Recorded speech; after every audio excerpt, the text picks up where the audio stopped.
Oui, Monsieur le Président, je me permets de rebondir sur le débat qui vient d'être ouvert, en particulier sur les propos de mon binôme Massar Ndiaye et la réponse que vous lui faites. Vous dites, moi je suis pour faire en sorte que on accompagne les plus précaires ou les plus en difficulté, les plus fragiles, pour qu'ils se sortent de cette situation et qu'on ne pérennise pas les aides sociales. Mais on est tous d'accord là-dessus.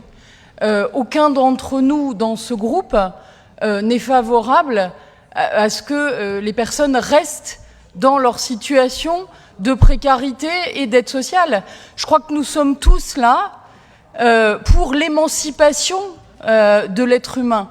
Donc faire croire que nous ne serions pas d'accord sur ça, nous faire passer pour un groupe qui dirait nous on est content que les gens restent dans les prestations sociales, enfin la valeur travail on l'a en partage, Monsieur le Président. L'émancipation par le travail on l'a en partage, Monsieur le Président. Je tenais quand même à le rappeler. Vous dites après, je crois en l'individualisation. Mais on est bien d'accord, mais comment est-ce qu'on fait pour individualiser avec moins de travailleurs sociaux? Comment on demande aux travailleurs sociaux de faire différemment? Vous venez de dire chacun doit réinterroger sa manière de travailler, etc. On est d'accord. Il y a dans plein de domaines dans lesquels c'est possible. Mais en revanche, quand on travaille avec de l'humain, je suis désolée de vous dire que on ne peut pas faire mieux avec moins. C'est pas possible. On ne peut pas demander aux travailleurs sociaux qui vont avoir de plus en plus de personnes à accompagner ou à aider de faire mieux. Ça ne marche pas.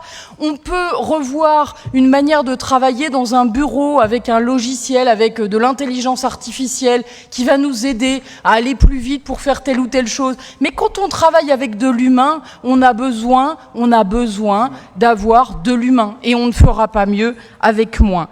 Et puis, troisième chose que je dirais, vous venez de nous dire jamais on a dépensé autant dans la santé et on s'est interrogé autant sur ces questions de santé. Jamais on a dépensé autant sur le social et jamais on ne s'est autant interrogé sur ce que... voilà.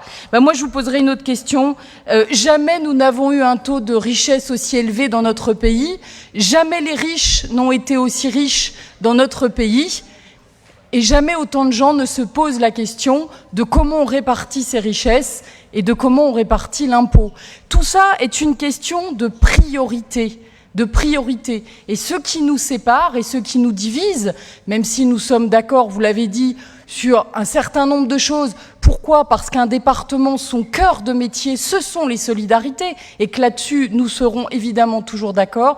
En revanche, ce qui peut nous diviser parfois, et c'est bien normal, la vie politique française a besoin de cette division, elle a besoin de choix différents, de priorités différentes portées par des hommes et des femmes politiques, c'est celle des priorités.